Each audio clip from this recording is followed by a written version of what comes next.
All right. Well, good morning, everybody. This is Jomo Stewart and our new project manager, Miss Lisa Slava, here at the Fairbanks Economic Development Corporation. It is Tuesday, November 29th, about 8:05 in the a.m. And our guest today is Mr. Jeremy Douse, and he's Northern Region Forester for the Alaska Division of Forestry and Fire Protection. And our subject today is the Alaska Division of Forestry. Get a little update and their statewide strategies. I didn't realize when I scheduled this presentation how particularly timely it would be as we were getting our first real seasonal weather here in the interior these last 2 days. It's gotten legitimately chilly. So this is a great time for a presentation regarding our forestry resources, which so many of us actually rely on either as just logs or as pellets for secondary, even primary heating. So, Mr. Jeremy, if I may, I will hand it over. The floor is yours. All right. Well, thanks, Jomo. Yep. Jeremy Douse, Northern Region Forester, and I'm stationed here in Fairbanks. I am working from home today, so I'm going to stop my video just through the presentation, just to try to reduce the bandwidth a little bit. But yeah, like Jomo said, if you have any questions, we can stop and discuss, and I'll do my best to answer. And I may not have everybody's answers with me, but I can certainly follow up after too. Okay, so yeah, just gonna kind of touch base and update everyone on this, on our statewide strategies, and that the over-encompassing plan of that is our forest action plan. So let's see if I can change the slide here. Actually, Jeremy, just for my own clarification, is that a name change right at the start? The addition of "and fire protection"? Oh yeah, yeah. For folks, that's a good point, Joe. Thanks. For folks that don't know, this earlier this year or last legislative session, we did change the name from just the Alaska Division of Forestry to the Alaska Division of Forestry and Fire Protection, and it just more accurately represents what we do and kind of that dual mission that we have. So, you know, providing economic opportunity, managing the forest, but also protecting communities and managing fire on the landscape. Okay, thank you. Yep. Okay, so I'm gonna touch base on the 2020 statewide forest action plan and what that is. I'm not going to it's a rather large document. There's a lot in it, and probably this audience, I'm assuming, is more interested in the economic opportunities that forestry and our forests provide. So I'm focusing more on those aspects. If anybody is interested in actually looking at that plan, that's the URL down there on the bottom. But so I'll get into the plan briefly. I won't spend too much time on it. I'll get into how we are implementing that plan through our 5-year schedule of timber sales. This was intended to be a statewide perspective, so I'll briefly touch on the Southeast Timber Bridge, which is in the coastal region, and then talk about fire mitigation and some fuels projects and how we're moving forward with that. And then I'll touch on this local use lumber program that we're trying to stand up now, which is one of the ways that we're helping to support for the forest products industry. Okay, so the forest action plan, it sounds very bureaucratic and sometimes planning can be, but it is something that kind of gives us our marching orders in terms of how we operate and how we manage forests. And this is not unique to Alaska. It's in this forest action plan we wrote based on the 2008 Farm Bill, and again, not unique to Alaska, but we receive a lot of financial assistance from the federal government, mostly the Forest Service, to be able to provide certain programs. And some of those programs are like community forestry or project learning tree, but some of them are also like some of our suppression activities and fire management and consolidated program grants that we get to do fuels projects and stuff like that. So in order to receive that funding, the state needs to have a forest action plan. So every state does have one of these. And so some of the components of that plan, the forest resource threats and benefits, priority landscapes. But like I said, with this audience, we're probably more interested in some of the economics pieces of it. So the forest resource strategies specific to Alaska is what I'll be focusing on here. And then within those forest resource strategies, the plan breaks it down even more. And there's a lot of things that, like monitoring sustainable forest practices, which we do through our Forest Practices Act, and assisting private landowners to conserve and manage their forests in Alaska. That can be small landowners just trying to protect their house or values that they have on their ownership, or it can be ANCSA corporations and village corporations that want to actually manage their timber resource and provide some material into either a local market or a regional market. Maintaining habitat or fish and wildlife habitat, again, that's done. We do that through our Forest Resources and Practices Act. But in this presentation, I'll be drilling in on the protecting forest from threats, which can be certainly turning forest to non-forest, so land conversion. It can also be fire. It can also be forest health issues like insects and pathogens. And then what we're doing to support wood products opportunities. And there's a whole list of wood products or forest products that we're helping to support or are trying to stand up. I don't know if you have just 1 second, Jeremy. Yeah, sure. I don't know if you all can actually see here in the boardroom when FEDC started its forestry project, because it is a project here at FEDC. It actually started with this. I don't know if everybody can see it, but it was at the time when bamboo had started to become all the rage, and we were trying to see if we could make birch the new bamboo. Is that a sheet of veneer? Uh-huh. And so we still have these around. They're older than the hills. But again, I know that things have very much here in the interior switched over to wood for energy. But yeah, we still have these veneers and dreams of maybe helping that become another product for export. Yeah, that you all touched on it. That's interesting. I'd like to see those sheets. That's pretty cool. Okay, I've got a few. I'll bring one over, sir. All right. So diving into some of these, just the forest threats, the most important value that we're trying to protect are people's homes and lives. And we are doing that through just trying to cultivate fire adapted communities. So that, we live in a boreal forest and there's going to always be fire here. It's just learning to live with fire. And that's kind of a theme that you hear all around the West, just because these forests have evolved with fire. And so how we do that is, we work with local leaders to develop a community wildfire protection plan and identify projects that can be done to help protect the community and those values that they identify.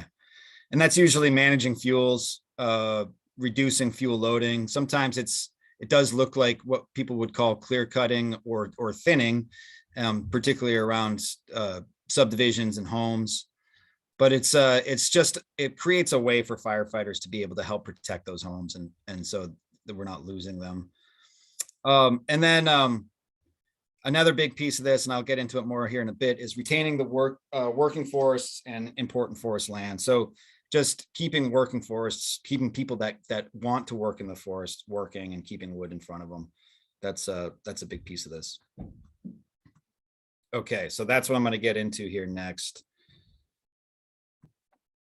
So moving out of the forest action plan, kind of that overarching, whatever you want to call it, strategic view of the division and how we implement, getting down into actually doing stuff on the ground. I'm going to skip over the next lower planning effort, which would be like the state forest management plan, and get right into this 5-year schedule of timber sales. So this is us actually looking at for the out years, like in year 5 and 4, looking at maps, looking at our inventory data and identifying where we want to go and what products, white spruce saw timber, hardwood, we think the market will need, and that's based on information from operators. So we write up, we identify where we're going to put out timber sales, and we put it in this schedule. And this is a scoping document, so the public, the industry, and regulatory agencies can see where we're going to start harvesting timber. And so this used to be done on an area by area basis. So Fairbanks was its own area, Delta, Toke, but now we've combined it all into the entire northern region, except Copper River. Copper River is still its own entity just because it's out of the Tanana Valley. But we found that all the operators that are working in the Tanana Valley are going out further than they used to. So, Northland or Dry Creek, they're logging in the Delta area, the Toke area, and the Fairbanks area. So we just came up with this one document, and we also created a new mapping system, and I'll show you that URL if anybody wants to look at it. And that just helps, again, the public, the industry, and regulatory agencies actually see the timber sales, and then be able to look around the timber sale and see, like, historically what other timber sales have been in that area. So kind of a watershed based.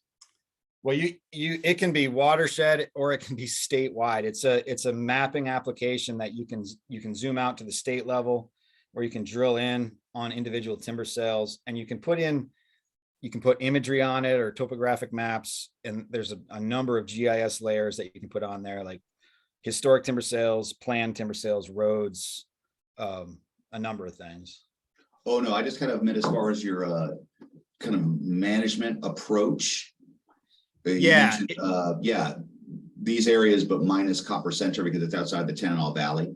Right. So yeah, this is a regional document. That's in scale. That's what we're looking at. Something that covers basically from Healy all the way down to Northway.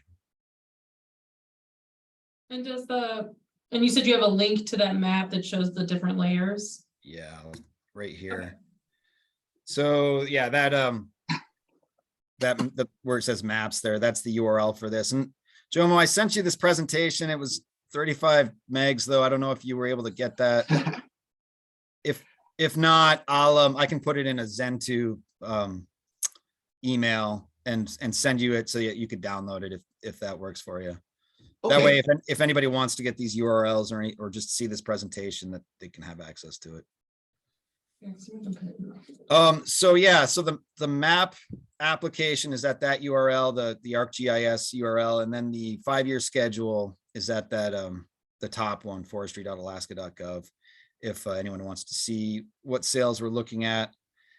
I will back up. We did include some sales around Galena in this document as well. There's a sustainable energy for Galena, Alaska, that is harvesting timber mostly off of Anxa Corp lands right now, but they're looking to move on to state land. And so we don't have a separate northern region 5-year schedule, but we have a requirement to put timber sales in the 5-year schedule. So it's outside of the Tanana Valley, but we've included it in this document.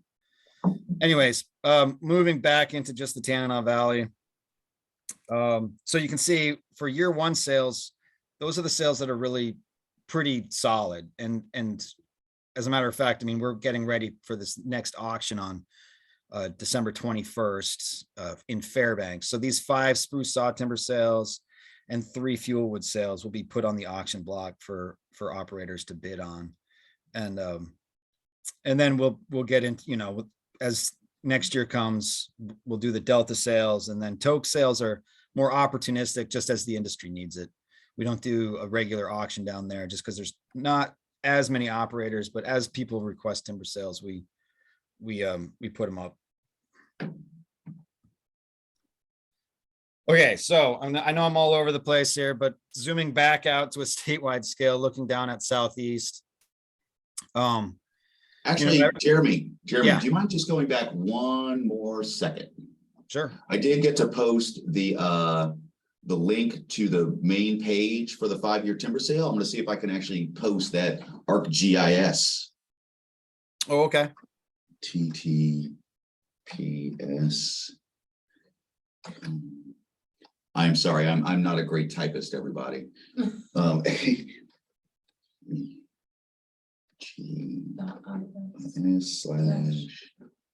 Can you read? Oh, 09 BM capital CU.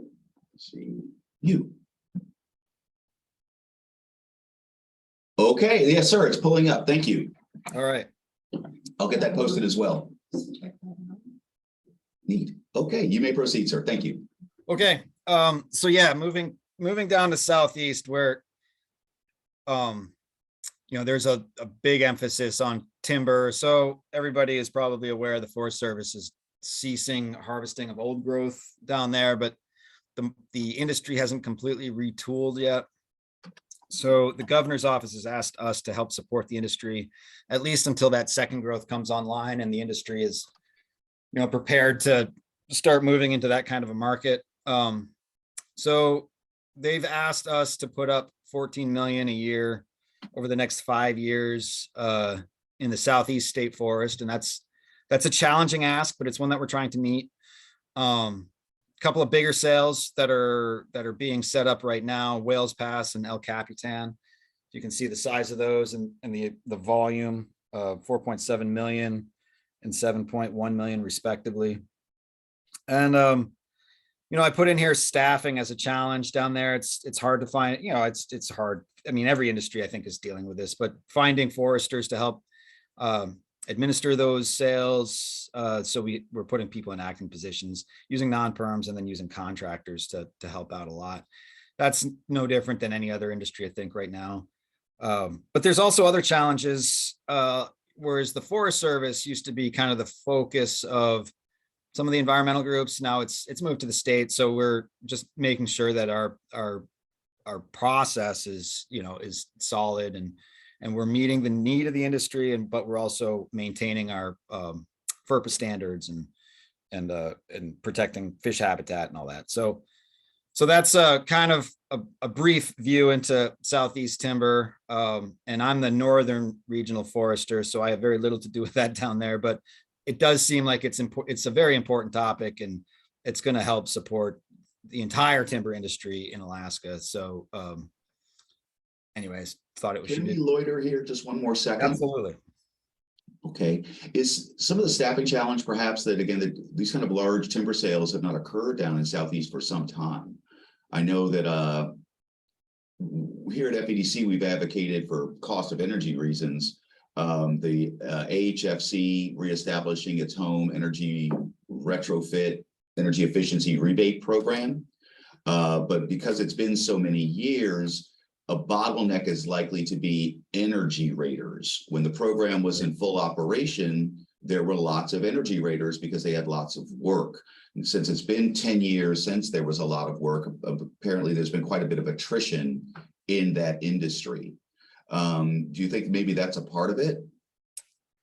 Yeah, Jomo, I think that's a really good point. And when you look in parts of the country where there is an industry and a thriving industry, there tends to be, more foresters and more support of that industry and just more people working in and around it. So you're right. And back in the 90s and the 80s, Southeast had a lot of foresters and they had a lot of more mills and everything. And that has waned. So I think you're probably right. I think it's just because the market conditions have drastically decreased down there, and it's so it's just harder to find foresters that want to work down in that kind of an environment. In that kind of area or in that area. And as far as the 14 million board feet, I don't really have a sense of scale for that, of perspective. Yeah, so I guess that's it, the 290 acres, the 340 acres. Yeah, down there, I mean, it varies obviously, but yeah, 340 acres, we're getting roughly half of that volume. That they grow, as everybody knows, they can grow big trees down in Southeast. And so the per acre volume down there is a lot higher than, say, you would get in the Tanana Valley. So I think typically we, in the entire state forest, we're putting up about 4 million a year, give or take, depends on the year. And that's, using conversions of birch, which typically isn't sold as board feet, but just using conversions of volume. So yeah, that 14 million on a much smaller state forest down there, it is a big ask, but it's one that we're trying to meet. I mean, it is a big ask, but it's also, again, that seems like, again, fairly, it's not a huge amount of acreage relative to the amount of acreage we have.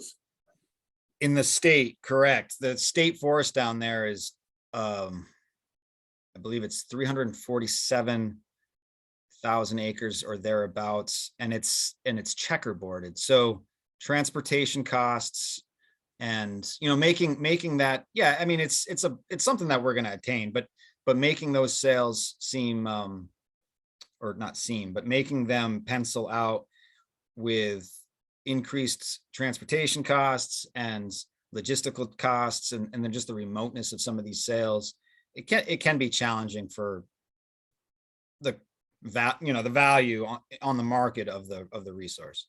So finding that economic sweet spot. Yep.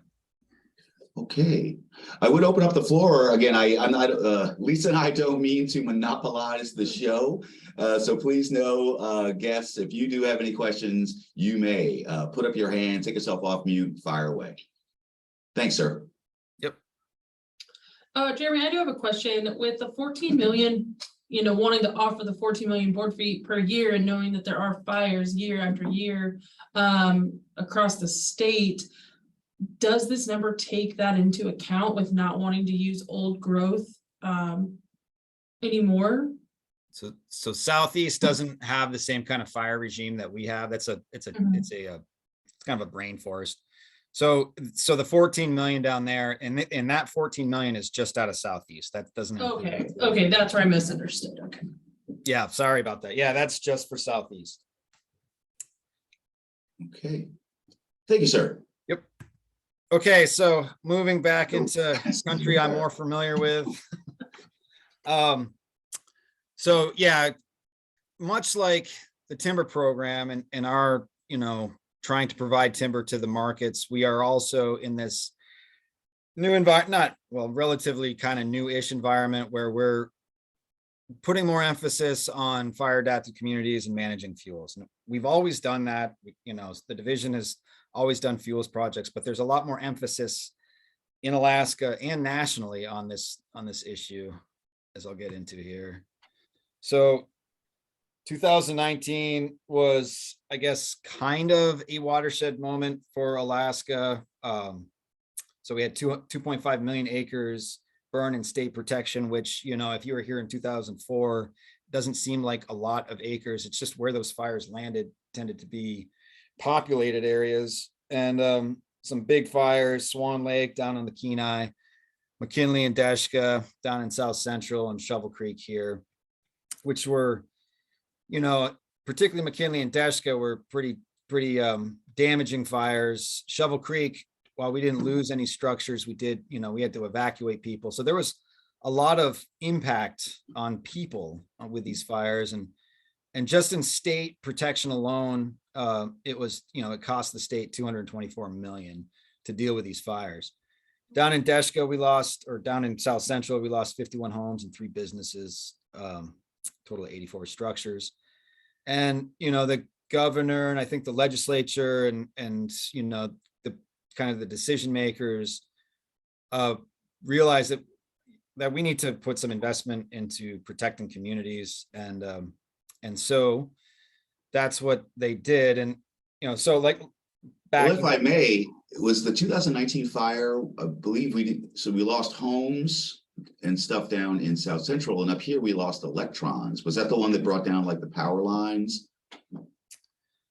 We didn't lose any infrastructure that I am aware of up here. But down in South Central, I believe there was a, I mean, I might be mistaken here, but I think the fire even started on or near a utility easement. So I do think there was some power lines that came down there. I know there was. Oh, it's okay. I think that's a GBA question, I think.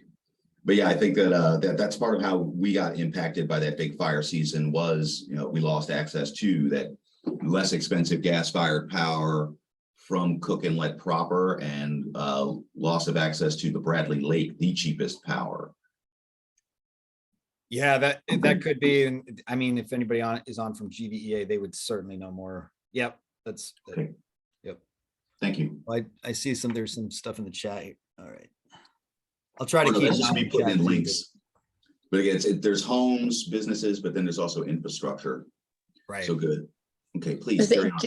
I was saying, Jomo, that's what I recall too from the stuff that we had to deal with down in Juneau, and I have family on the peninsula. So yeah, Okay. you Thank recall correctly. Ah, nice that the noodle still works. Okay, thanks. Okay. Continue on here. So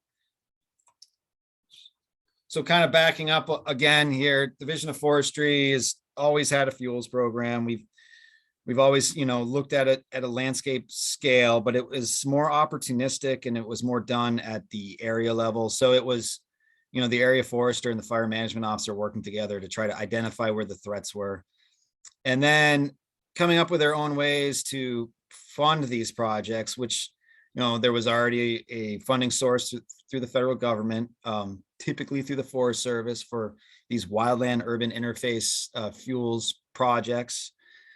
We used it with existing staffing, which was often to implement the projects was often firefighters and foresters.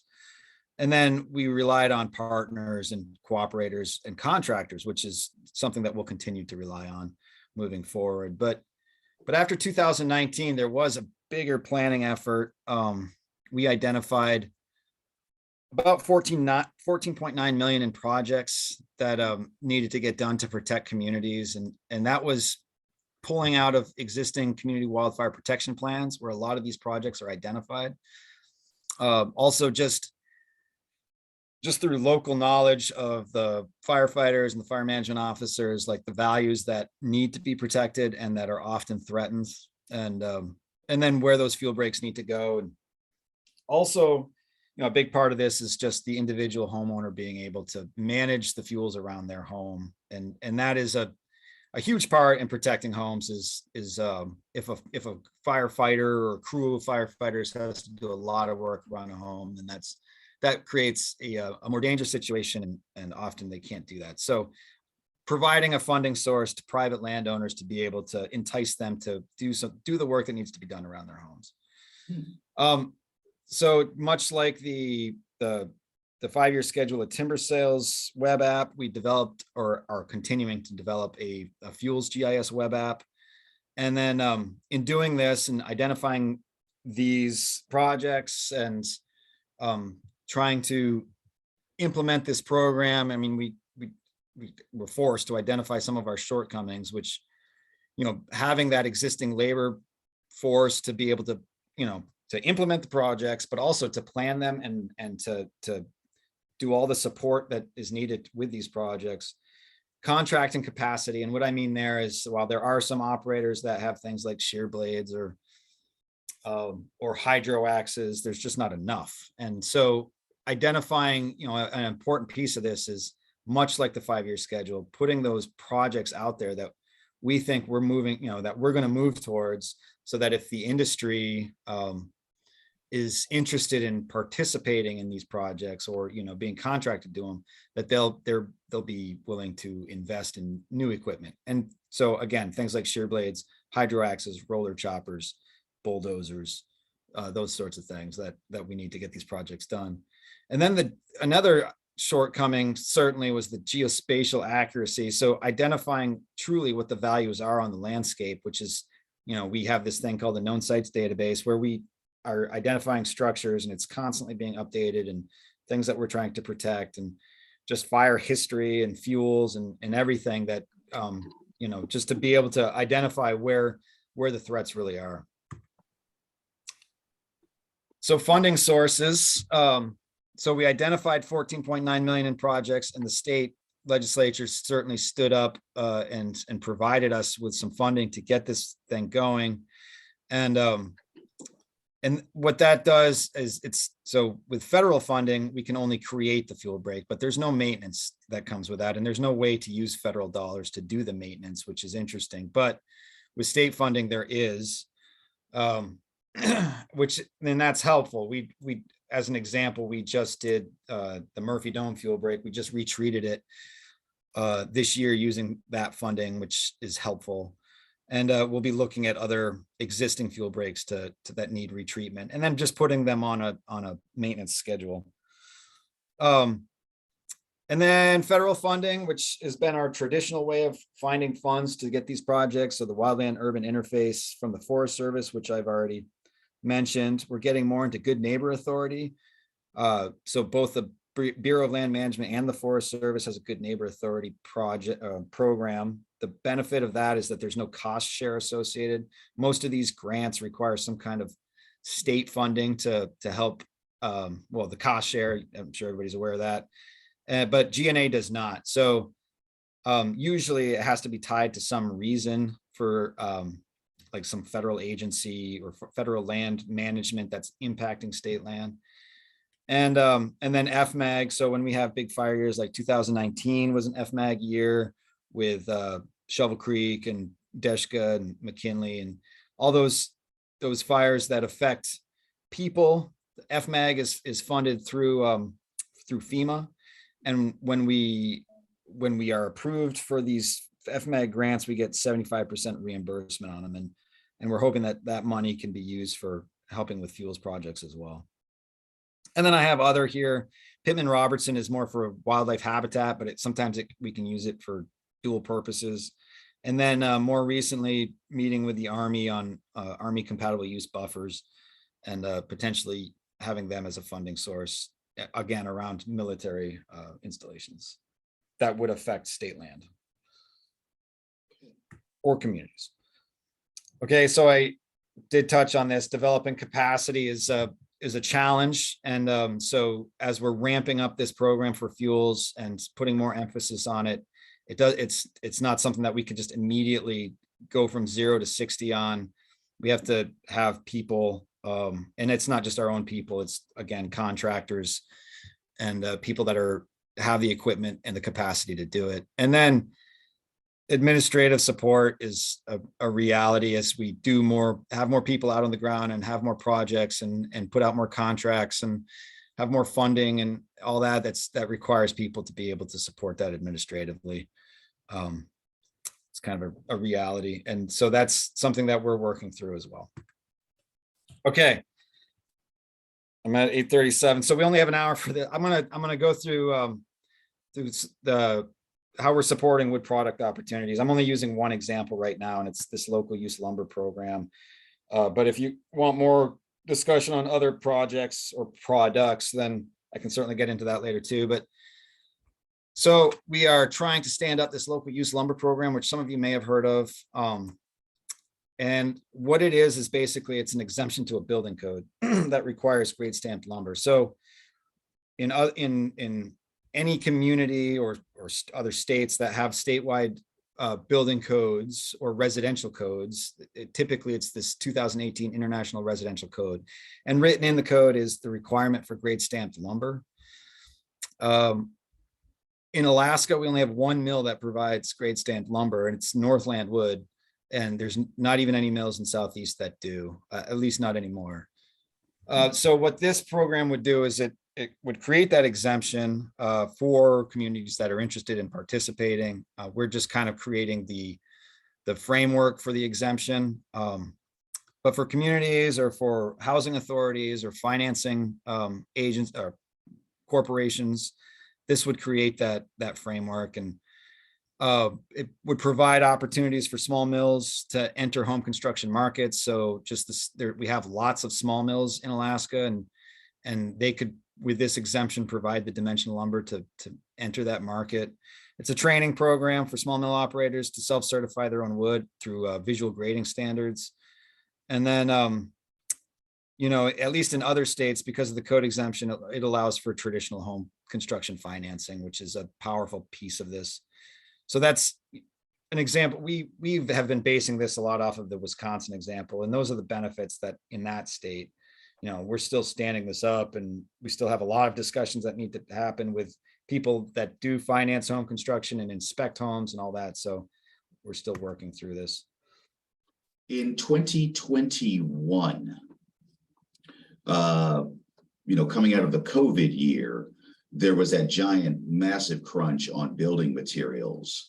And Right. so, okay. So this wouldn't have fixed that problem, obviously, because you can't fix the past, but might be helpful if we have that kind of supply crunch again. Yeah, so I have I do have a slide for this. Yeah, you're right. In 2022, the tariffs, for example, the tariffs for Canadian softwood was almost at 18% coming into the state. So we were affected by that, and certainly the lower 48 was as well. And then just the cost of, like you're saying, like construction materials was really astronomical. And so this would at least create another opportunity. So if somebody is looking to cut the costs on their home construction, they could go to a small mill and ask them, it takes about 10,000 board feet to build a single family home. So have that mill provide 10 million or 10,000 board feet of whatever dimension they want. And then that mill operator could then contact a local logger to go out and get, if it's in Fairbanks, for example, white spruce saw timber sale to be able to provide that timber to that mill operator. So yeah, that's the intent, is to hopefully reduce some of those costs and then increase the economic activity in the state forest and, all the benefits that come with that. Well, it was cost and availability. And again, I didn't realize that it needed a code exemption to have allowed those smaller mills to step up and supply the lumber. Again, it was both, cost was being driven by just very limited availability. I mean, I want to say the builders were saying in 2021, you couldn't get a stick of 2x4 at any price. Right. It was expensive. So we were trying to figure out if there was a way that we could have in-state production ramp up to meet the demand. Yeah, So and it's good. Thanks. Yep. And Jeremy, I actually have a question. So with military being very prevalent in the Fairbanks area from Eielson and Fort Wainwright, and with an exemption to the wood, how close is this going to put, since they're not going to have the official stamp of approval because of the exemption, how close is this wood going to be to typical construction of homes? For example, military members up here can't use their VA loans on certain homes because of how they're built. And so is this exemption going to affect that as well if it falls under that exemption? So it's interesting in Alaska, because we don't have we don't use the statewide international residential code. There are communities that opt in or don't opt in. So one thing I can say with a VA loan, we haven't looked at that one, but we have looked at Alaska Housing Finance Corporation, which does require the international residential code. And so I'm not speaking for them, but our hope is that they would recognize this as an exemption, and they have other Alaskan specific exemptions. So hopefully they would recognize this as an exemption and adhere to it or use it. But as to where this would come from and would it be available to military families, or I think that was your question. Well, it was more so of how this is going to affect homes that could ultimately be built that military family may purchase during their time in Alaska, and their access to getting a VA home loan to be able to purchase that home. And how is this building material going to affect that availability to that loan that they are able to use? Really, it's almost just general financeability. General financeability. And so the nexus that I see for being able to finance this is through Alaska Housing Finance Corporation. Because they do use that international residential code. They do have a requirement for grade stamped lumber, but they already have other exemptions for Alaska specific scenarios. So I think that would be, again, I'm not trying to push anything on them or anything, but that's what I would see as hopefully a way for this to work.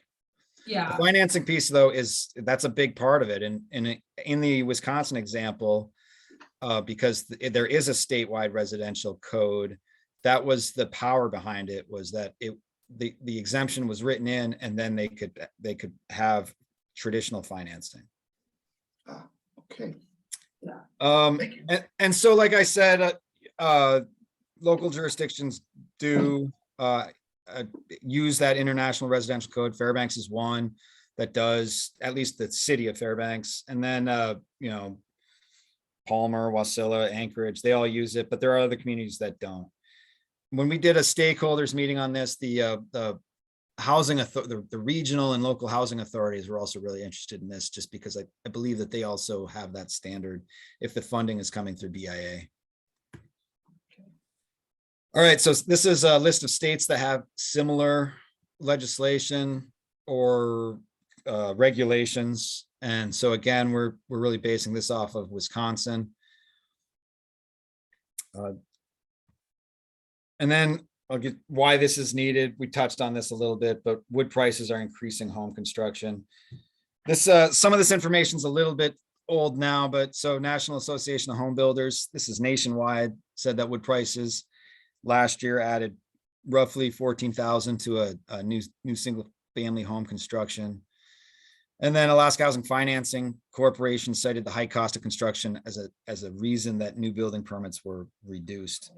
And I did mention that 18% tariff in 2022, and that's come down significantly now, but we're still importing. I mean, another big reason for this is we are importing a lot of wood from Canada and well, more so even the Northwest. And we have a local resource, and you know, the intent of this program is to utilize more of that. And it's not entirely going to replace it, but at least utilize more of the local resource that we have here.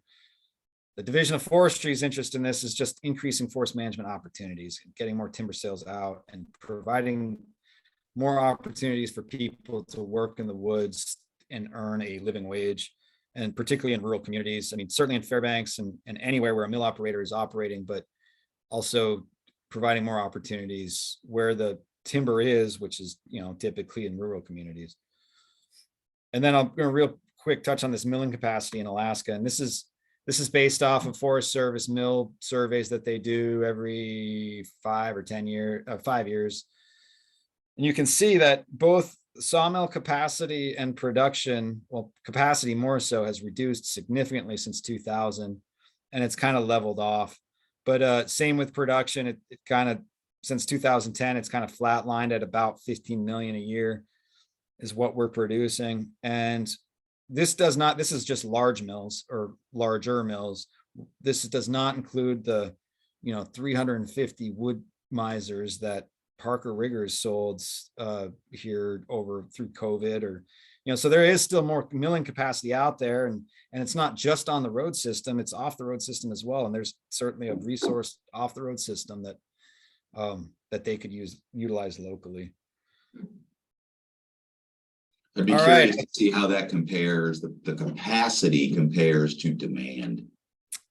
Yeah. As you noted, $20 million worth of import value. Yeah, it is. I mean, I do not have that demand, and like on a board foot basis, it would be interesting. I think we could get to that number somehow, or at least an estimate of it. But to know what that demand is, particularly for home construction. So that 20 million was in all forest products coming in from Canada and in the Northwest. But you got to think that the majority of that is in construction materials. So yeah, it would be interesting. On one of these presentations, I guess I forgot to include it here, but we do have a, you know, Tanana Chiefs Conference did a report on it's kind of a business plan on setting up a mill off the road system, just a small mill, and they cite the Great Stamp lumber requirements as a big hurdle to get over, because there is a lot of cost there for a mill operator to be able to be a member of a grading agency. Now, obviously, there's a lot of professional development that comes with it and quality assurance and all that, but it's quite a cost. And most of these small mill operators, this is not their only job. They're also miners, or, you know, whatever, a number of different things. Anyways, I guess I would open it up to any questions. Okay. I have one. Please. Is it okay if I stop sharing and turn my camera back on, or? Sure. All right. So this is a great presentation, and really appreciated a lot of the information.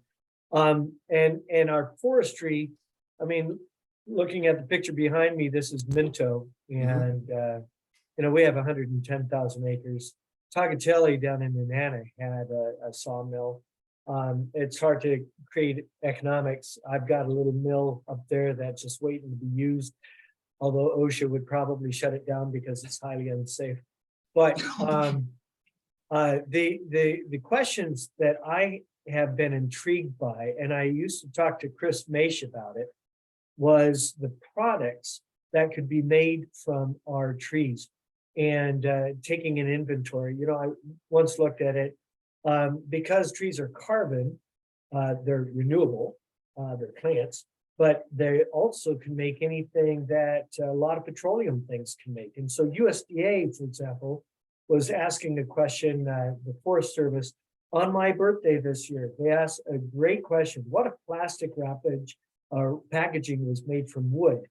Canada has boreal forests, and like us, in the northern climes, their wood is small, the diameters are hard, it's porous, it's not going to be that lumber quality, but it has fiber, it has pulp, it can make, a lot of people don't like the fact that it makes tissue paper.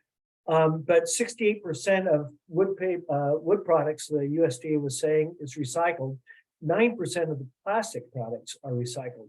So what if is the state doing, put this as a question, is the state doing anything, or can we utilize your department to help us create the ability to get pulp and fiber products going, whether it's packaging to substitute for plastics, or whether it's paper, or whether it's even just simply liquefying the stuff into varnishes and the plastics used on our glass frames and so forth. A lot of this is made out of wood.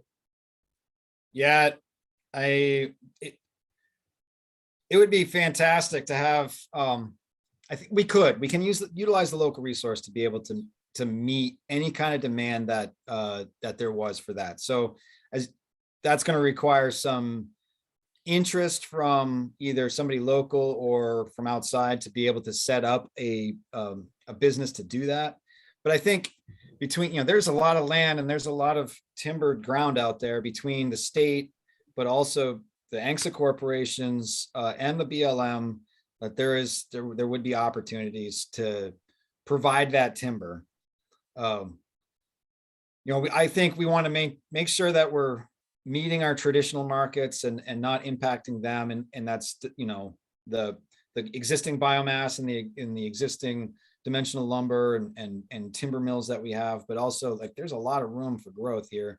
So I would agree with you that there's opportunities that we can meet that in the timber sale program that we have, and then with assistance from if ANCSA corporations were interested, I think we can meet that certainly.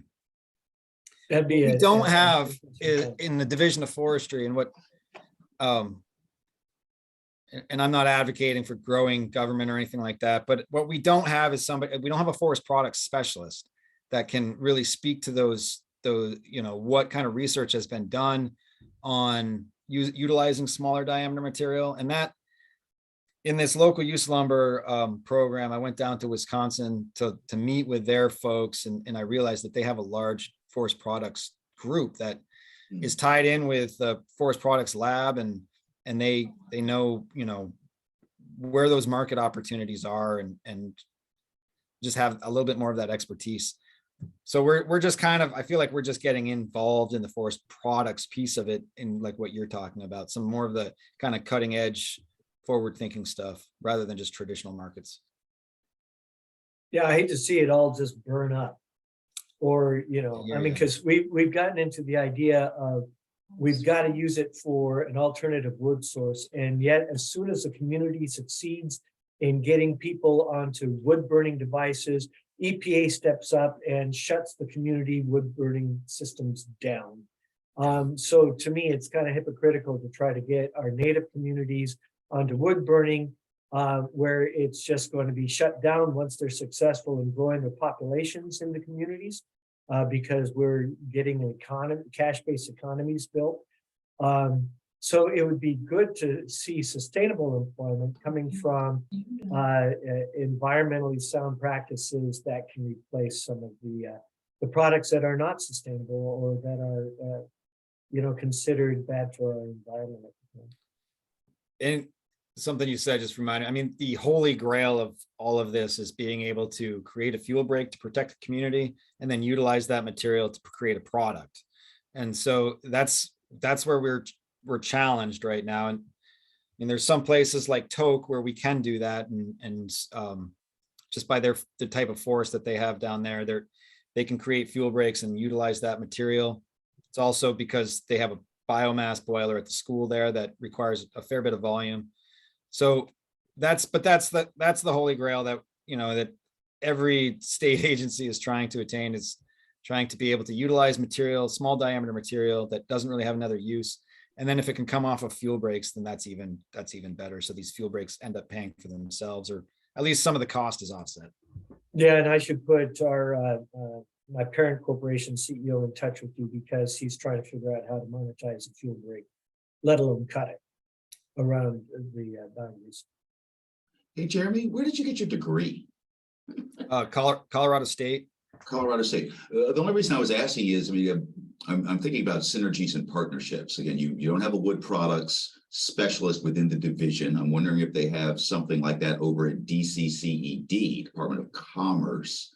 I wonder about our university, and if we have, if UAF has a forestry program, and if it has a kind of an innovative or entrepreneurial component to it. Yeah, I'm just wondering what those kind of opportunities might be. So I don't think DCCED does have a wood products specialist. I know they do, at least on their website, they address some of the forest market stuff, and the University of Alaska Fairbanks used to have a forestry program, and maybe about 10 years ago they decided not to continue it, which is unfortunate. I do see there being a need. I mean, this is just, I'm a forester, so I'm biased, but I see there being a need for some kind of a forestry program in Alaska, because it's hard to recruit interest from the lower 48 to come up here, or at least that's been my experience. And this gets back into the conversation of market conditions. If there was more of a timber industry, then maybe there would be more draw from the lower 48. But anyways, in this local use lumber program, I reached out to Cooperative Extension Service to help stand this program up, just mostly because that's how it worked in Wisconsin, and they are very excited to help out, and they're willing to help out, but they also don't have a wood product specialist right now anyways. But with all the opportunity that we have in this state, I think that eventually, I wouldn't be surprised if we eventually have one, because there's a lot of ground, and there's with the price of fuel, I foresee us utilizing this local resource a lot more. What does the reforestation look like? I know Alaska is very vast in the forest and the trees, but what does that look like, over the next 10 to 20 years even?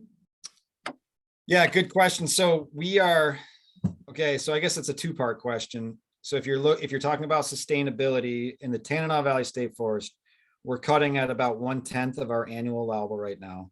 So there's room to grow. And so we're not diminishing the resource. And then in terms of reforestation, and that's kind of a silvicultural question. So if we're cutting in hardwoods, it depends on how we cut.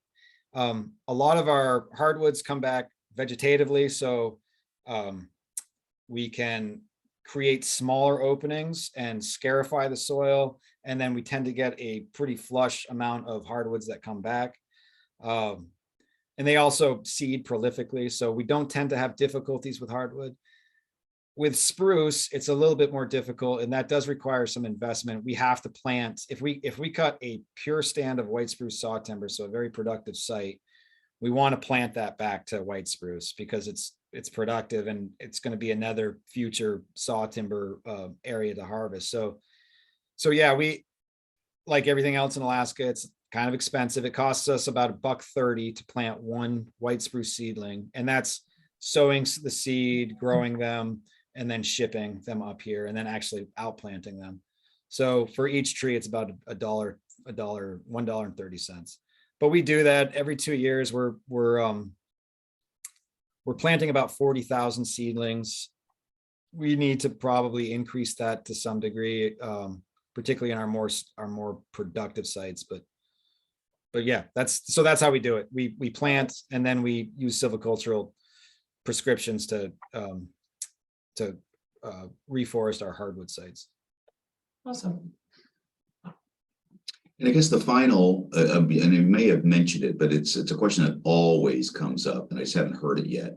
And that is, when we do these fire break clearings, what does happen to the wood?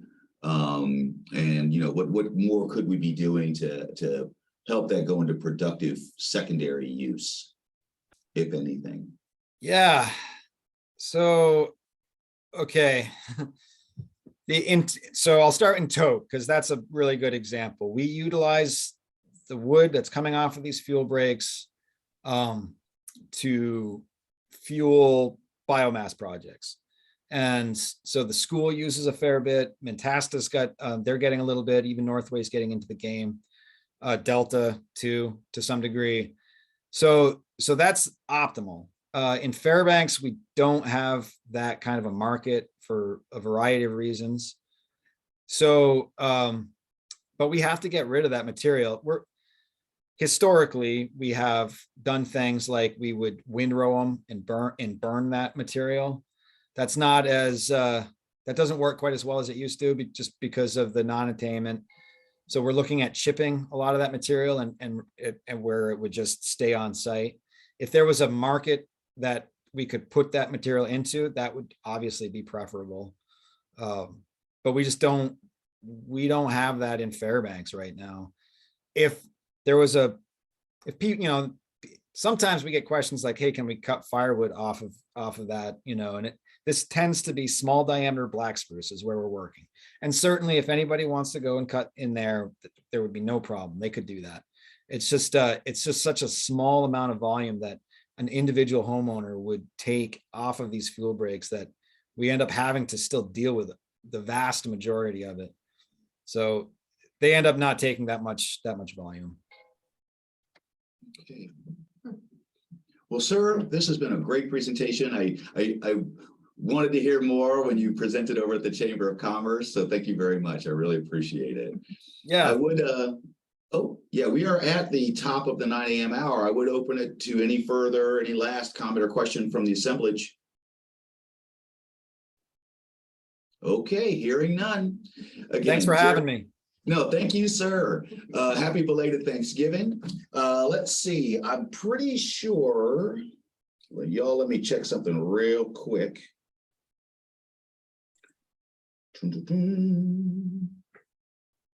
Yes. So we do have a presentation lined up for next week. It's been much in the news. The report by the Alaska Center for Economic Development relative to our economic recovery and status relative to other jurisdictions, other states.